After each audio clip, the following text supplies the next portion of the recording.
everybody, welcome back to Spill the Bubble Tea After Dark Recaps. So this is the episode that we will be recapping on our previous episode on the main podcast, which is what? How much does it cost to be a pole competitor? And we came down with a really scary numbers. I personally also did a poll on our Instagram, and it was shocking. But anyway, Andrea is here with us. Obviously, she's always here with us. What's up? Yes. Here. Also, where's your bubble tea? Why do you only have a half of it? Mine is full. Because I was so thirsty today. I just came from a meeting with a friend of mine in Toronto, and she's like, I look haggard, I don't have any makeup on. So in solidarity, I was like, okay, I won't wear any makeup either. And we talked for over an hour. That's why I was late for this podcast recording. That's also why I don't have any makeup on. And that's also why I was so thirsty, so I drank like half my bubble tea before we even started. Well, that's okay. As long as you're drinking your tea and staying hydrated. So guys, get your bubble tea so we can start spilling the tea. Cheers. What are you drinking? We look like we have the same tea today. That never happens. I told you, piss. I always drink piss. Stop saying that. It's so gross. It's not gross. It's natural. It's very Australian. Actually, guys, don't drink piss. Piss is disgusting. Like the study I have to do on piss, please don't do it. Unless you are stranded on a pirate ship and there's danger of scurvy because you're not getting enough vitamin C, then did you learn about? I learned about this in high school. The pirates sometimes had to drink their own pee to get vitamin C. Otherwise, they'd get scurvy and all your teeth fall out. Is that what happens when you get scurvy? Anyway, scurvy I don't even know what scurvy is. Scurvy, I think, is a lack of vitamin C, like a fatal lack of vitamin C. Yeah.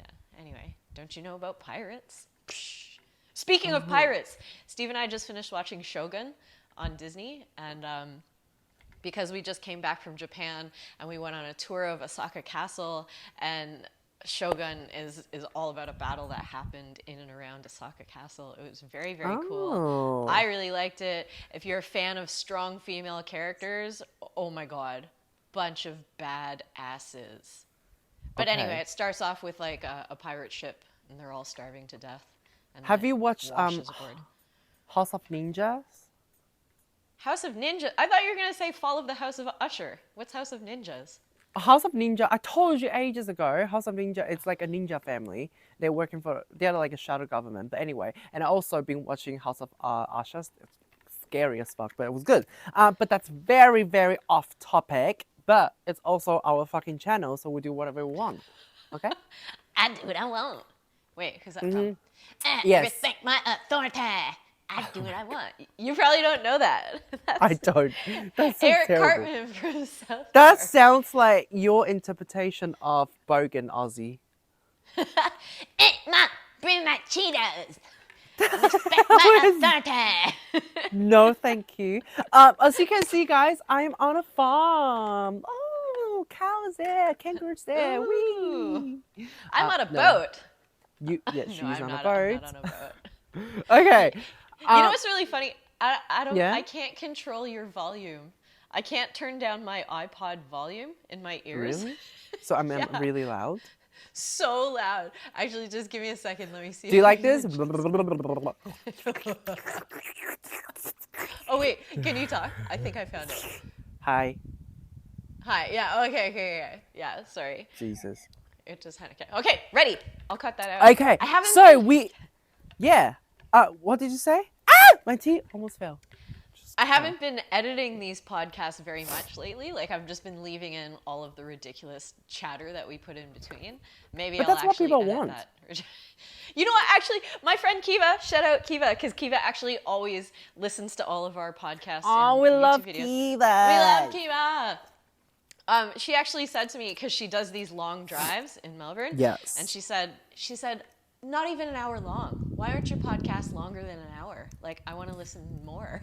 And I was like, does anybody else feel that way? Could you possibly listen to us for longer than an hour?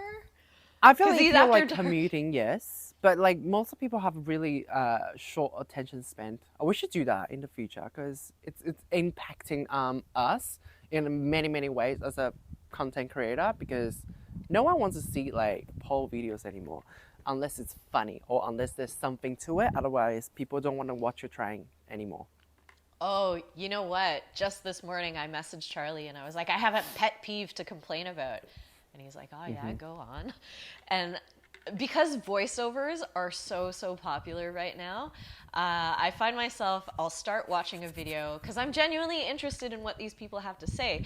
But beyond like the first sentence, they're sort of like having these really long pauses between every word, and there's ums and ahs. And I'm like, did you even think at all about where this conversation was going to go, or did you just hit record and like just see what was going to happen? Because it's like a 3-minute video, and I'm sure Definitely there's a point that. to it, but it's just full of blank spaces of you trying to think of the next word. So just for content creators, you don't have to be flawless, but have a think about the direction that your voiceover is going to go so that you don't have all these long strung out pauses. Like, Well, those are the pauses that I edit out of our podcast because I yeah, feel they are the bad. amateurs because the actual pro creators, they don't actually. It's really funny because I do a lot of research on these things. It's like they don't actually just talk; they are reading a script. You know?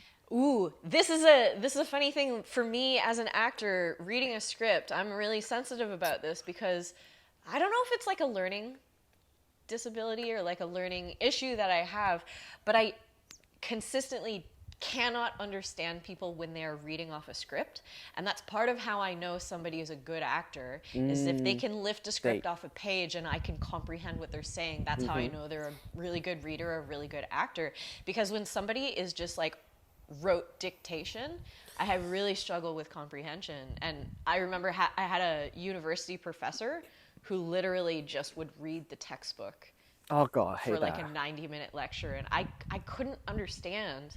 No, Like my same. comprehension just went to zero. And so I think I told you guys, because we were talking about the fall of the House of Usher, there's a podcaster on Spotify named Alistair Murden. I actually looked him up on Instagram. He's quite cute UK actor, but I love his voice. So I started listening to everything that he records, and he recorded ghost stories and superstitions, and this other one called Medical Murders. And these are all like weekly podcasts that used to be, they're still on Spotify, but they're not recording anymore. But the Medical Murders, they have a medical consultant who is a guest on every episode to sort of describe like what are the medicines that were used to murder people. It's super interesting. Anyway, huge tangent. But Alistair Murden, he's so interesting to listen to. But the doctor that they got on, you can tell that he's reading a script. He's not bad, but his voice is just in such stark contrast to Alistair because Alistair has an extremely pleasant radio voice. And so even though they're both reading off a script, I can really understand Alistair, but I struggle to understand the doctor because he's doing more reading.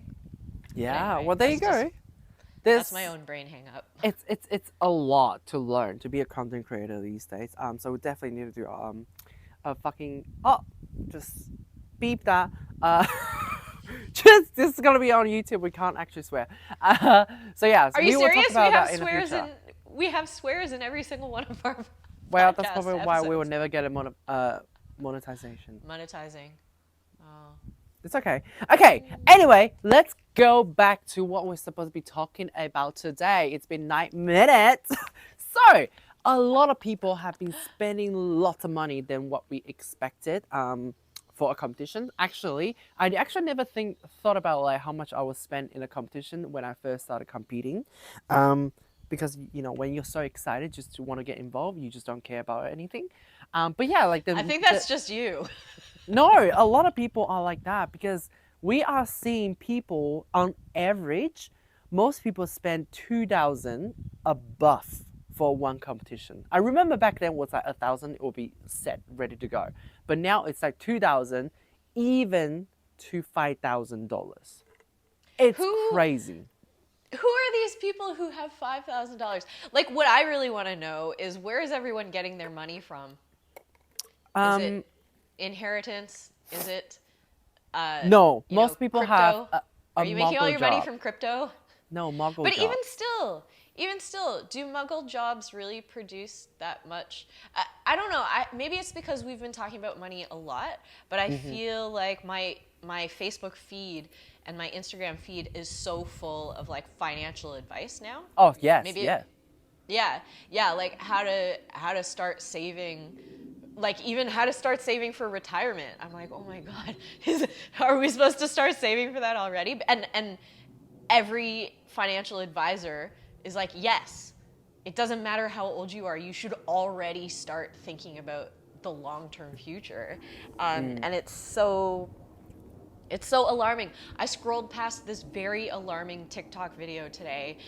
It's a financial guy who, I don't know where he finds people to interview, but he was interviewing a 20-year-old who didn't understand the difference between a credit limit and a credit debt.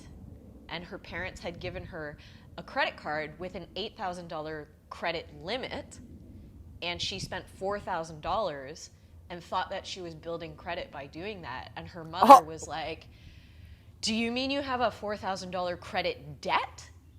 And she was like, what do you mean? I used $4,000 of credit. And her mom was just like, are you joking me right now? Is financial literacy, is it a problem amongst people that you know? It's a problem. I don't even understand what you're talking about.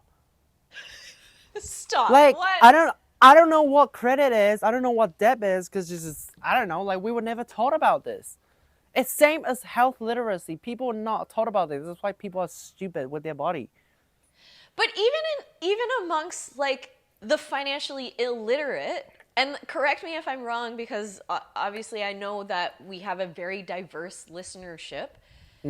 But do you guys know the difference between a credit card limit and a credit card debt? As in how much money you can spend with a credit card versus how much money you have spent and need to pay back. Oh, that I understand. Yes. This is what this girl did not understand. Okay. And it's so heartbreaking to hear her kind of laughing lightheartedly about it. Like, oh, I wanted my mom to be really proud of me, like, because I'm building credit. And the interviewer, who was a financial guy, was just like, how? And she's like, girl math. And as a girl, I think I was, know like, this so TikToker. embarrassed. Yes. Yeah. But anyway, so if you are not financially literate, welcome to the pole world, where you spend all your money doing pole-related things. Yay! Literally. Make a budget. What I can say, like, obviously, because you and I, we're teaching classes, we're always encouraging people to come train. And, you know, on a certain level, we're encouraging people to spend money on pole classes and on cool pole things that we find entertaining. But I do have to say, like, don't put yourself in debt. There are other ways to stay healthy if you can't afford it. Make a budget. And if you need help with making budget, please seek out some financial advice. Even if you have nowhere to turn, message us. Adam and I, as nuts as we are, we're actually both pretty good with money. But if you are confused about... Am I? What? Am I? You have a different threshold than I do, but you're Well, not I guess I irresponsible. have you guys to, you know, keep me in check. So it's good. Yeah. Yeah, so message Andrea. And I will teach you how to not spend money, because I'm really good at not spending money, and do everything yourself. Yeah. Do it yourself is one of the greatest money savers. I mean, we talk about that all the time. Yes. But oh my god, okay. This is such a tangent. Tell us what your polls have yielded.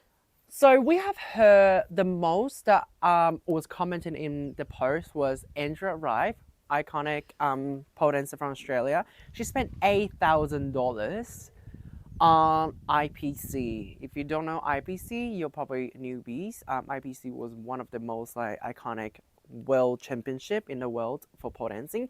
Anyway, so she International Pole Championship. Is that what it stands for? Yeah. Yes. So she had to fly to London for a qualifier, and then go back again for the final. So just the flight alone cost her like $8,000. It's crazy. Sydney to London.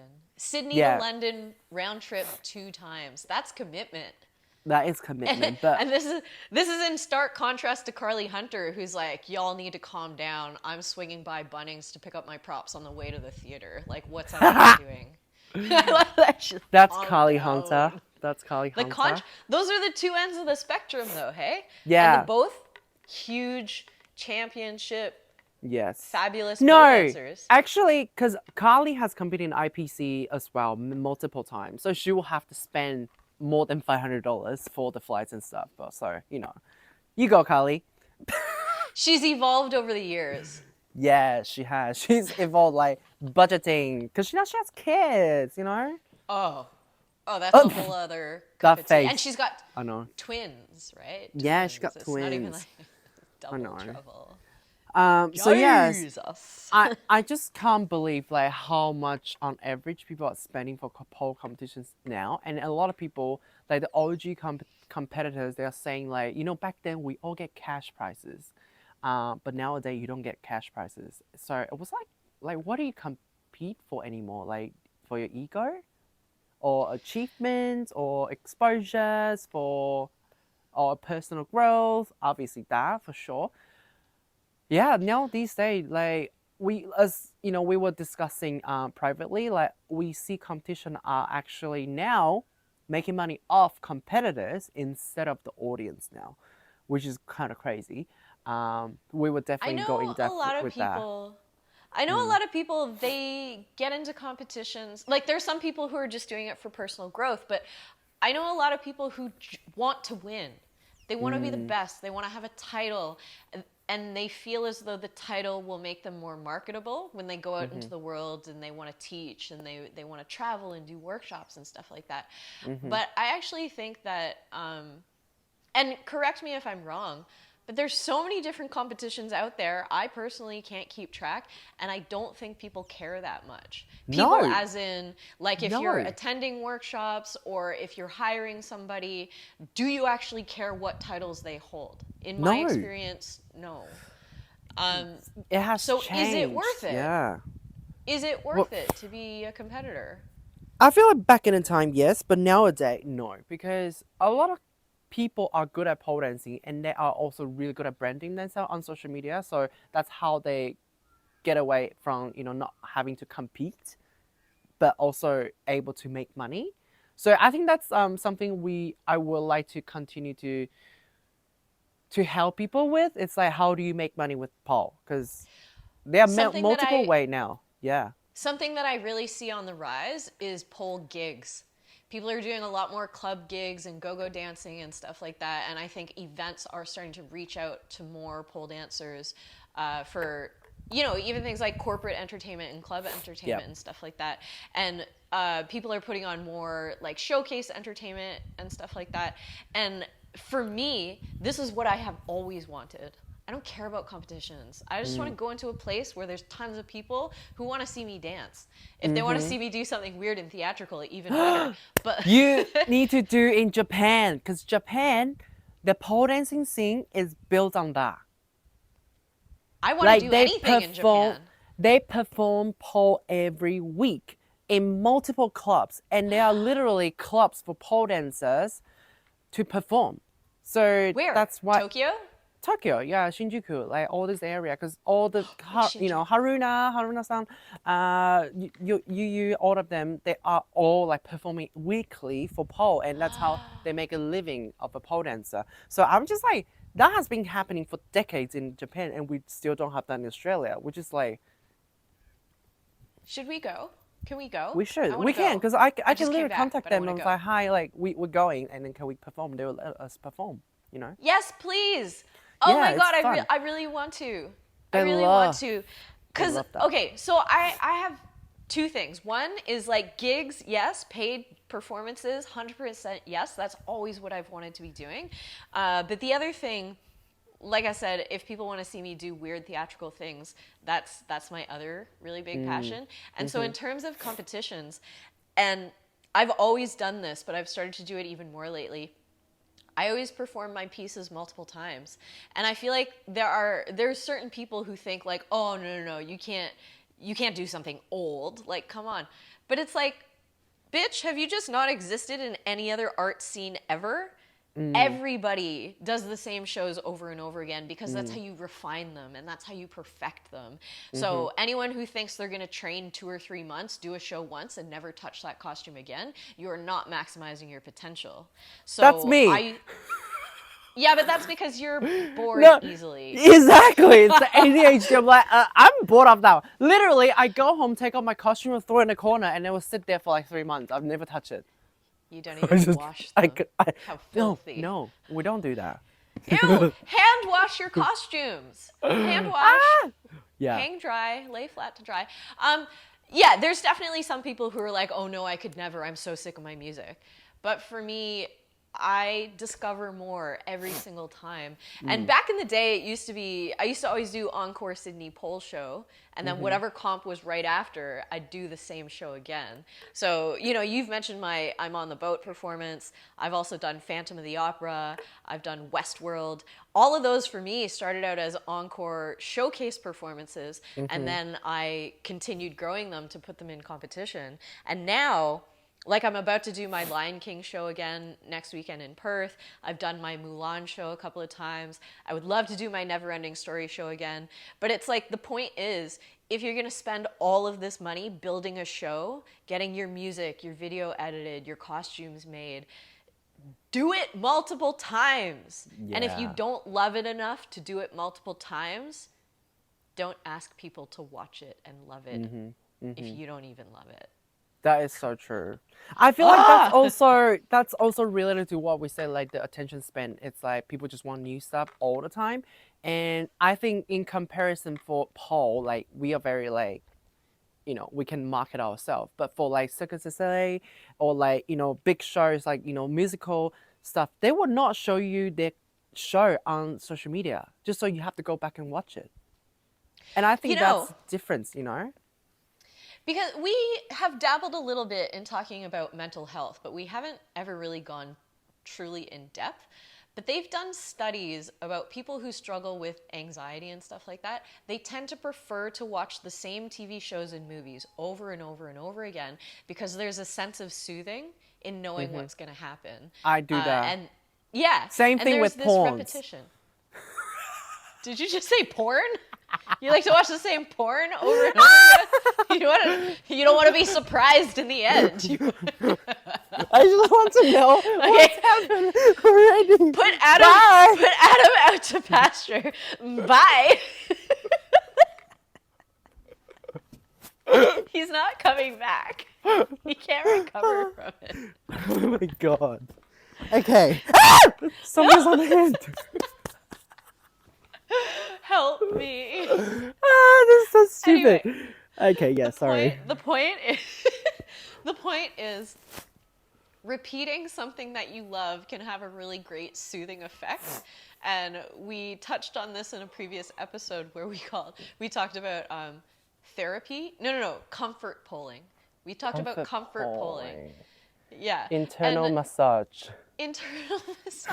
But the same is true of the things that you watch. If you watch the same things over and over again and it soothes you and it comforts you, you can give that feeling to people. You can be that soothing presence, or you can create that soothing for yourself. And I think if we all just slowed down and we're not so much like, I need more, new, give me new things, faster things, brighter things. If we all just calm the fuck down, we might actually calm the fuck down. Exactly. Make sure you beep that out. I can't. The fucks are part of me. Oh, God. Nah. Yeah, so yeah, we are not here to tell you how to spend your money on competition, but just, Unless you want us to. You want us to? Yeah, we can. Please I can give DM you financial advice. We can. She can even do your budget for you. That's our extra service on the Spill the Bubble Tea podcast. I do have to say, a lot of people don't like budgeting because they feel like it restricts their freedoms. But if you flip that narrative and think about a budget as you know exactly how much freedom you have, like this month I have $20 to spend on king-size Kit Kats. Yeah, exactly. If you don't know how much wiggle room you have, then you will feel constant anxiety. Whereas if you sit down at the start of the process and you say, I have $200 for private lessons, I have $100 for a massage, I have $300 for like all organic vegan supplements, whatever. If you know the dollar amount, then you know how much and you can be comforted by knowing how much. I think a lot of feelings of anxiety are as a result of the unknown. So if you actually sit down, do the math, and you know how much you have to spend on each category of thing, you can feel at peace. Yes. Or is that just me because I like spreadsheets? I really like spreadsheets. It is just you. I don't like spreadsheets. I like. But do you like freedom? There's like a freedom lot in of- the graph. I like freedom. I'd also like to know that I will be struggling at the end of the competition. I'll be like, oh shit, I don't have food to eat now. Well, if you ever need food, you just come to our house and we'll feed you. Okay, but we have to I've- make sure you save some money for the flight so you can go up to Queensland. If you don't get like a 20th anniversary Jetstar flight where the return is free, which literally just happened the other day, no, it's fine. We'll use some of Steve's Qantas points. We'll get you over here. And I've told you this already. I mean, you're in a beautiful, serene outdoor right now, so you're probably fine. But if you get tired of the city life and you want some quiet, you can just sit here with me looking out over the balcony at the trees blowing in the wind. Yes, I'll be up doing that next month. Yeah. Oh, also, I've started cooking at home more often. Oh wow. I started making slow cooker meals. I made chili just this week, and then last week I made all of this Chili? burrito filling. You should get a rice cooker and just throw everything in there and press I have a press rice cooker as play. well. Press play on your rice cooker.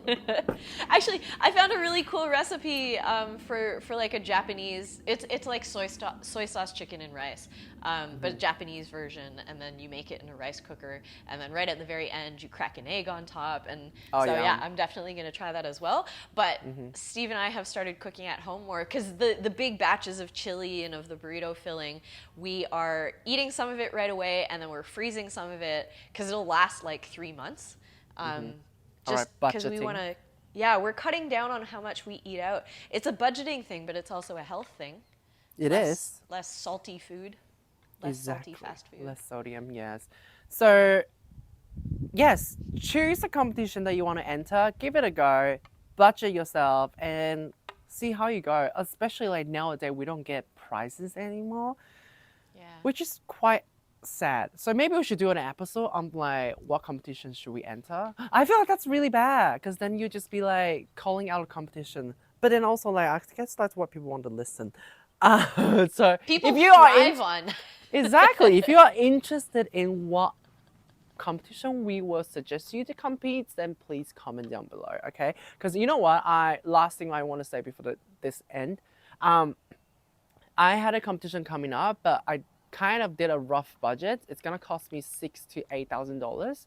I'm like, okay, I can't afford it now, so I can't do it, and also I'm burned out.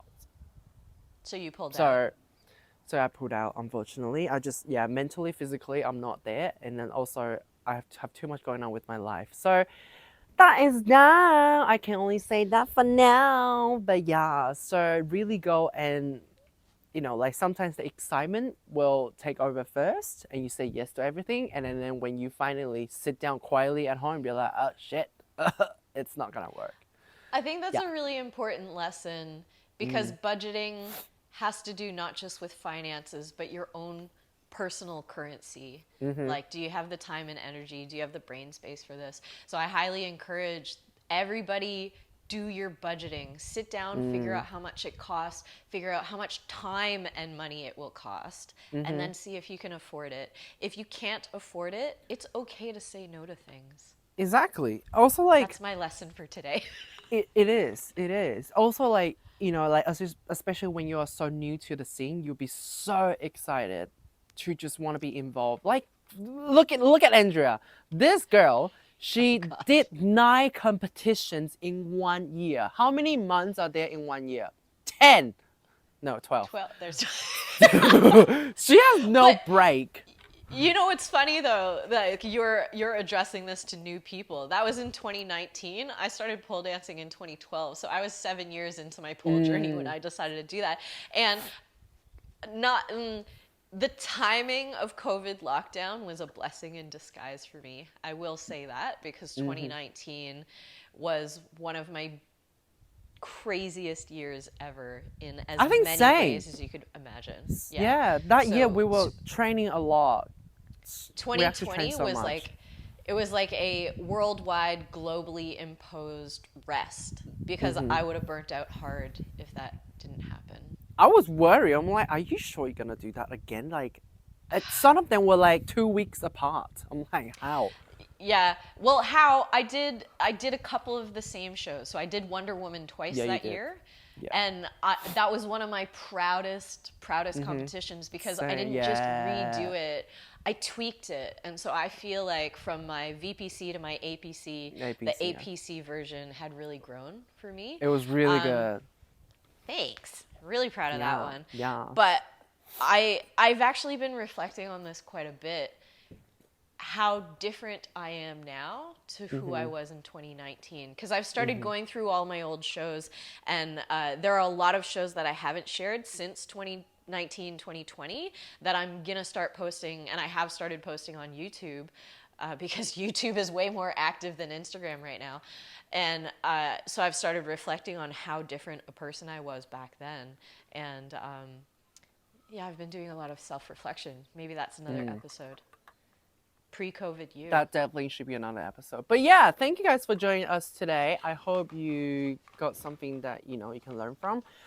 If you have any more questions, please feel free to just comment down below. And then also interact with us on our social media, which is the Spill the Bubble Tea podcast on Instagram. So we will see you in our next main episode. Okay? Cheers! Cheers! Bye! Is it hot? Is it cold? What to do? Spill the tea.